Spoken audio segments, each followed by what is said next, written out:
I'm Elaine Reyes at the United Nations headquarters in New York, and this is UN Insider. Coming up. Civilians must be respected and protected at all times, in Rafah and elsewhere in Gaza. For people in Gaza, nowhere is safe now. Hundreds of thousands of displaced people look for safety in Gaza as fighting intensifies and aid efforts face growing obstacles.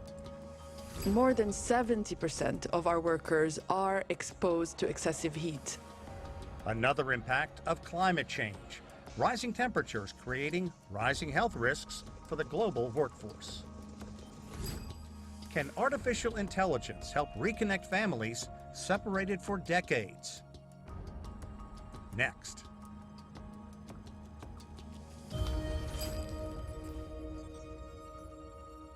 The crisis in the Middle East tops the agenda for diplomats here at UN headquarters. Fighting has raged for 7 months. In Gaza, the UN and other agencies are pushing to get more aid into the Palestinian territory. At this desperate moment, exacerbated by acts impeding the entry of humanitarian aid in Gaza through the 3 crossings, there is a dire shortage of fuel, which is hindering everything from the movement to distribution of food, operation of hospitals and emergency services, sewage treatment, and telecommunications. I'm also very worried about the safety of humanitarian workers in the affected areas. I reiterate, a full-scale offensive on Rafah cannot take place. All states with influence must do everything in their power to prevent it, to protect civilian lives. I call on Israel and Palestinian armed groups urgently to agree to a ceasefire, and all hostages must be released at once. Of course, nothing can justify the abhorrent 7 October terror attacks by Hamas, and I reiterate my call for the immediate and unconditional release of all hostages. And nothing can justify the collective punishment of the Palestinian people. Yet the toll on civilians continues to escalate. Entire families wiped out, children traumatized and injured for life, people denied access to the very basics for human survival, a looming famine. Any assault on Rafah is unacceptable. It would inflict another surge of pain and misery when we need a surge in life-saving aid. Israel says it plans to send more troops to Rafah and press ahead with its efforts to eliminate Hamas, despite mounting international pressure. Thursday, South Africa asked the International Court of Justice to order an immediate ceasefire and withdrawal of Israeli forces from the Gaza Strip. It is the 3rd time the UN's highest court has held hearings on the conflict. William Denslow has details from The Hague. During opening remarks here at the Peace Palace, South Africa's ambassador to the Netherlands said the ferocity of Israel's attacks in Gaza warranted an urgent hearing. Pretoria is calling on the International Criminal Court to take immediate action to pressure Israel into halting its military offensive in Rafah. The United Nations estimates that more than 600,000 Palestinians have fled the southern city since May 6th. The World Food Programme also warns that food and fuel supplies could run out within days. Israel has downplayed claims of a humanitarian crisis in Rafah and says it will continue with its efforts to destroy Hamas. During Thursday's hearing, South Africa's representatives said the Rafah offensive was part of Israel's endgame to destroy Gaza. South Africa could not have imagined that Gaza would now be mostly wiped off the map. It could not foresee that every family, every neighborhood, every class of students, every workplace would be pulled apart. Decisions at the ICJ are legally binding, but aren't enforceable. But a ruling in South Africa's favour on this provisional measure could prompt a vote at the United Nations Security Council. South Africa says the ICJ has the power to act and needs to use that power to protect civilians in the Palestinian enclave from genocide. A ruling on this matter could take weeks, but a wider decision over whether Israel has violated the Genocide Convention could take years. Israel has consistently rejected South Africa's allegations, and on Friday will have the opportunity to present its arguments to the court. An Israeli government spokesperson tells me that Pretoria's latest claims are baseless and an effort to exploit the ICJ. Israel maintains that it's working within the confines of international law and maintains it's taking steps to protect civilians. William Denslow, CGTN, The Hague. Shudaja is monitoring developments inside the UN and has more on our top story. Deja. Yes, Elaine. Well, let me begin by answering one important question that many asked. How will the Security Council here implement the General Assembly resolution that adopted last Friday? Will the Security Council start review its report on admission of Palestine as full member state? Well, the short answer is no. As we said multiple times, the General Assembly resolution is non-binding. If you notice the words, the resolution just accordingly recommends that the Security Council reconsider the matter favorably, which means even with this resolution, there is no fast track or expressway for Palestine to start its Security Council procedure again. Well, on the bright side, at least Palestine can control the timing and with international support to pressure Security Council.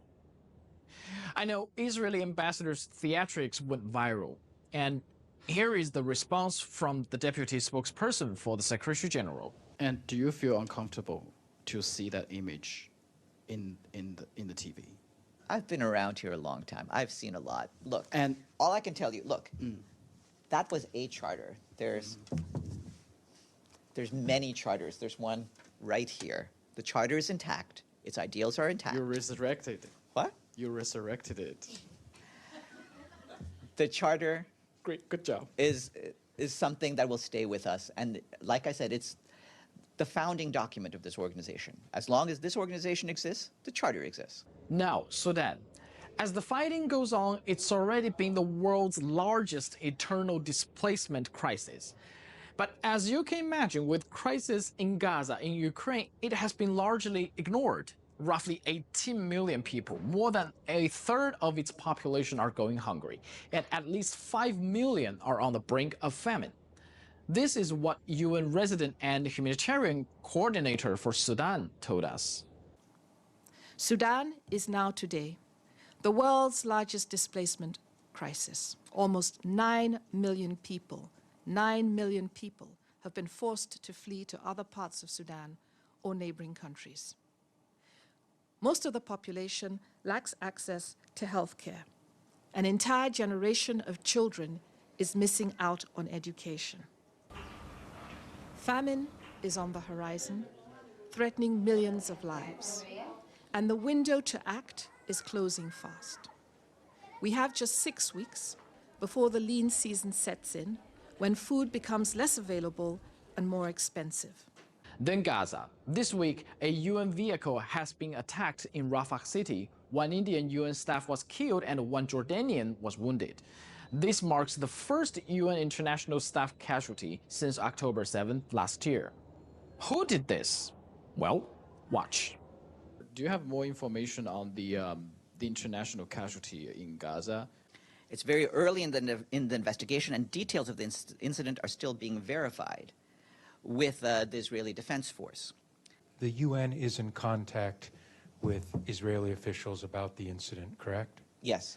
I don't think at this stage we're in doubt about where the shots came from as much as what the circumstances were. Where did they come from?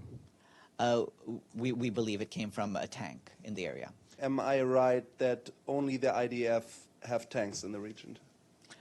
I think that's a safe assumption. And the spokesperson also responded to Israeli accusation of UNRWA staff seen with militants in Gaza.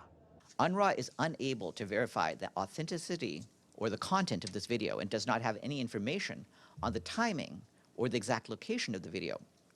The agency says that it is likely that the video is from an UNRWA warehouse in Rafah that was evacuated the week of the 6th of May, following the evacuation orders from the Israeli authorities.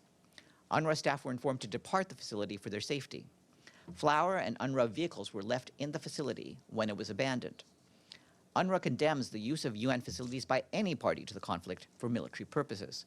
It has repeatedly called for independent investigation and accountability for the blatant disregard of UN staff lives, premises, and operations. We reiterate our call on all parties to the conflict to respect the sanctity and neutrality of UN installations. Now, just to let you know, next week is the Protection of Civilians Week. On 21st of May, there will be the annual Security Council open debate on protection of civilians. As far as we know, Security Council is considering a resolution aiming protecting humanitarian workers. Given the situation in Gaza, it seems the Council will have positive outcome. Elaine. Shudija, thanks.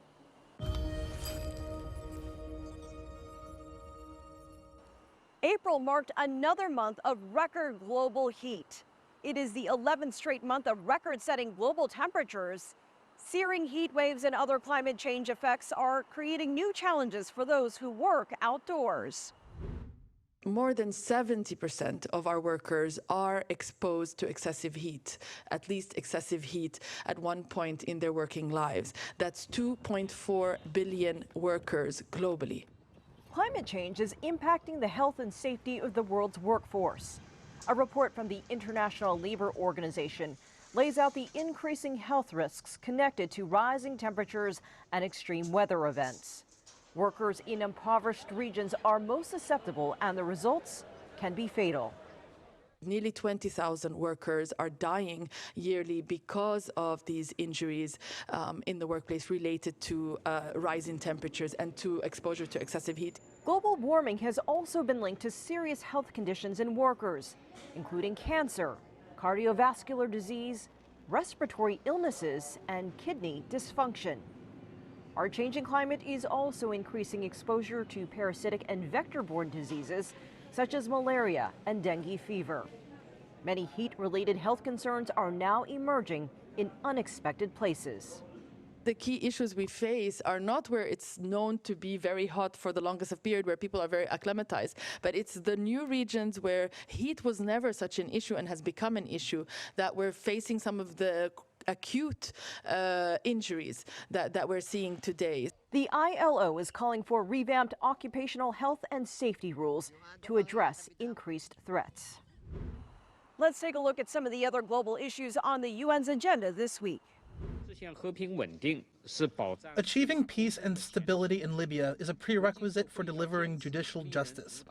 The international community should uphold the Libyan-led and Libyan-owned principle, respect the country's sovereignty and territorial integrity, support intra-Libya dialogue and consultation, promote political transition, and avoid imposing external solutions. China emphasized its steadfast support for maintaining international peace and security during Tuesday's Security Council briefing on Libya. Prosecutors with the International Criminal Court outlined plans to complete the 13-year investigation into war crimes in the North African country. UN officials visited eastern regions of the Democratic Republic of the Congo, where UNICEF is leading the humanitarian response. The number of internally displaced people in the country has reached an all-time high of 7.2 million, with women and children most affected. Globally, we are facing critical times marked by food insecurity and fading prosperity. The head of the UN's Food and Agriculture Organization says more investment is needed globally to bolster climate-resilient and environmentally friendly agriculture. He stressed the need for technological advancements and a reduction in food waste. Coming up. These are issues that need a global response, issues that are not only concerned for Africa, but the international community. UN Insider.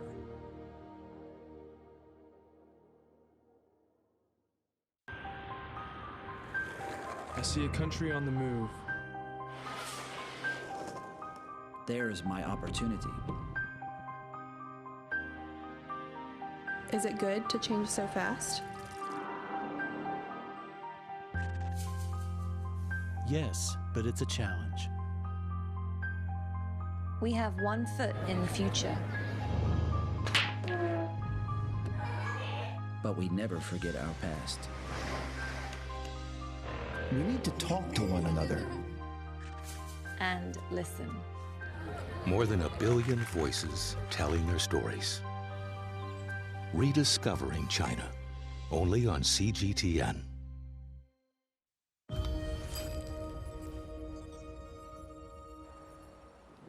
Maintaining peace and security is one of the pillars of the UN's mission. It is a goal that faces an increasing list of challenges, from armed conflicts to climate change. I sat down with Francisco de Cruz, Angola's ambassador to the UN. Ambassador, thank you so much for joining us. Thank you for this opportunity. What are Angola's biggest priorities at the United Nations? Well, for us, Angola is very involved in peace and security issues in the continent. We have been very involved in conflict prevention, mediation, and resolution. And for this fact is one of our priorities here at UN. See how we can get the necessary support from United Nations to tackle this big issue, which is undermining the possibility of Africa moving ahead at a reasonable pace in terms of sustainable development. As you know, Angola has been very active in mediating the current crisis between the Democratic Republic of Congo and Rwanda, trying to contribute for peace and stability in the eastern side of DRC, an issue that is a major concern for all the players in the region and beyond. We are also very involved in sustainable development issues because, we need to be part of the international effort to provide the necessary level of development to everyone, leaving no one behind. And for that, we have to be involved in the discussions and decisions that are needed to make sure that African countries receive the necessary support, especially in terms of debt relief, to be able to invest in development. We are also very involved in human rights, gender issues, youth, because they represent another challenge for us. And then we have the challenges related to climate change. Angola as a country is already, feeling the effects of the climate change. In the southern part of the country, we have a drought, a severe one, the most severe in the last 40 years, which is putting pressure on the government to provide assistance to those communities affected, and trying to find sustainable solutions to address climate change. What remain the biggest challenges on the continent, especially with the situation with the DRC? And are you concerned that it's not getting as much attention as some of the other conflicts in the world that we keep hearing more about? Conflict in other parts of the world has really taken over the whole agenda, and situations in Africa are not taking the same attention. We have the war in Sudan. It's a very tragic war with heavy human casualties. The conflict in the eastern part of DRC has been there for decades and needs to find a solution. And we have also the problem of terrorism, spreading in different areas and in different regions of the continent, and, from the Sahel to the eastern side of the continent, lately in the northern part of Mozambique. These are issues that needs a global response. The next president of the UN General Assembly is slated to be a leader from the African continent. Are you hopeful that that person can bring some of those issues to the forefront? Definitely. We are very hopeful that he will do his best to have these issues as part of the agenda, to have more involvement of our international partners, to find jointly the best way to address them. Angola is rich in natural resources, and we know that the government has been working to find other ways to grow the economy. Is there a difficult balance in doing that sustainably? Well, you know, we are trying to diversify our economy because it has been very dependent on oil and diamonds. And for that, we have a long-term strategy, Angola 2050, and we have the National Development Program 2022-2027, which defines areas where we need to focus to provide opportunities to develop the country in a way that you know, the broader population can benefit from this effort. We see agriculture as one of the areas where we need to do more, and we are making more investment. Tourism, because of the country has natural beauty that will be very good to be explored by international tourists. So we are also investing more in infrastructure to sustain development and to attract investment. Angola's president recently visited Beijing and met with Chinese President Xi Jinping. Both countries celebrated 40 years of ties. How would you describe this relationship? Well, it's a long-standing relationship that started even before our independence. You know, liberation movement of Angola received the support of China. Since 1983, we have been engaged in a state-to-state relationship, which is growing as time goes by. You know, we see China as a strategic partner and has been very involved in our development agenda. Tell us more about Angola and China's areas of cooperation. We know that there was a strategic partnership. A lot of business leaders were there discussing opportunities as well.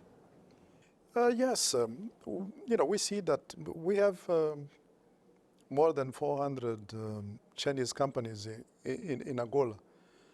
We feel that it will be important for them to start producing more in country by involving more manpower and less import products.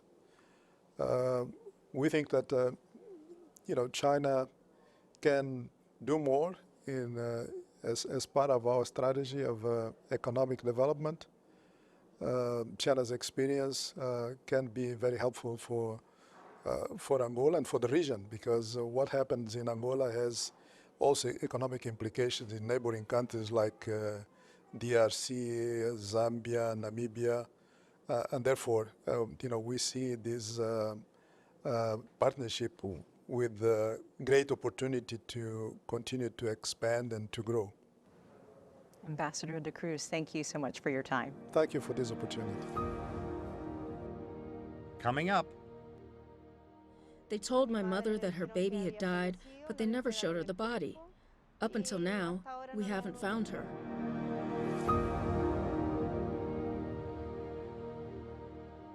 UN Insider.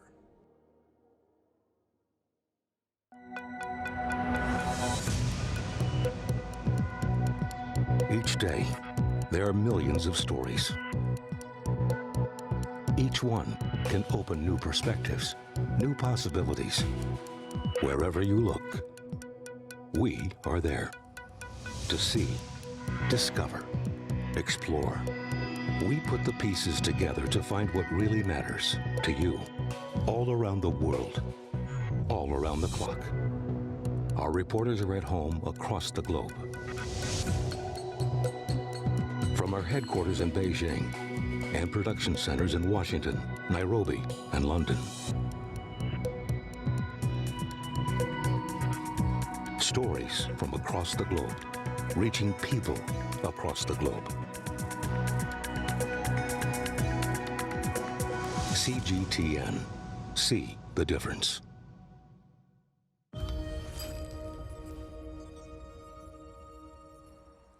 This September, the UN will host the Summit of the Future, setting a blueprint for the 21st century. That includes exploring the role artificial intelligence could play in tackling some of the world's pressing issues. In Chile, officials are using AI to find thousands of missing people. As John Bartlett explains, they were adopted as children and taken abroad between the 1950s and the early 2000s.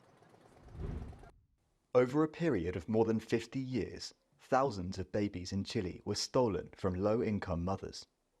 According to government officials, they were illegally placed for adoption, and in many cases, their mothers were falsely told that their babies had died.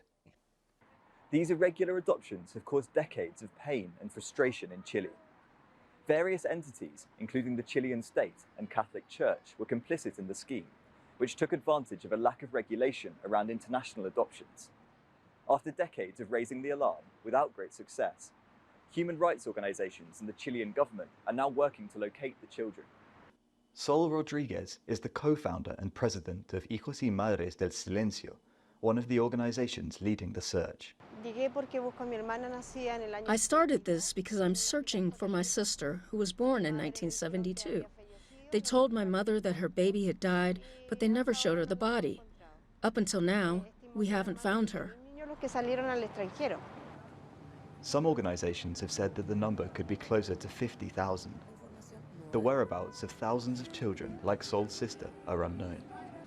Now, there is fresh hope as advanced technology is being employed to find them.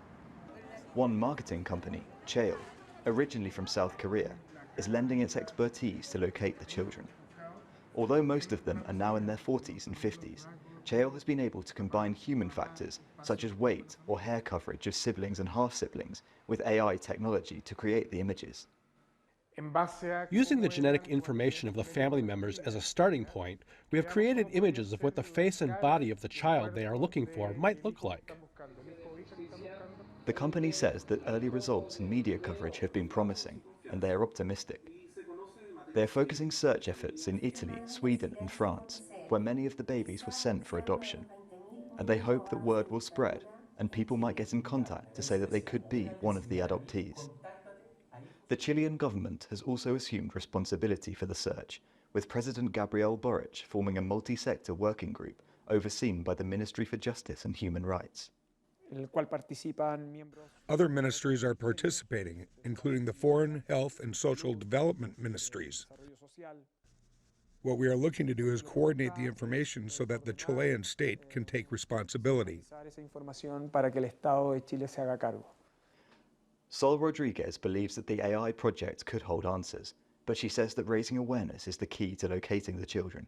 The majority of the children who were sent abroad know that they are Chilean. They know that there is a Chilean mother and a family here, but they might not know that they are looking for them. Human rights organizations in Chile believe that initiatives like the use of AI could help engage a new generation. And, piece by piece, Chile is moving closer to locating the stolen children and rebuilding lives after years of silence. John Bartlett, CGTN, Santiago, Chile. I'm Elaine Reyes at UN headquarters in New York. Thanks for being a UN insider.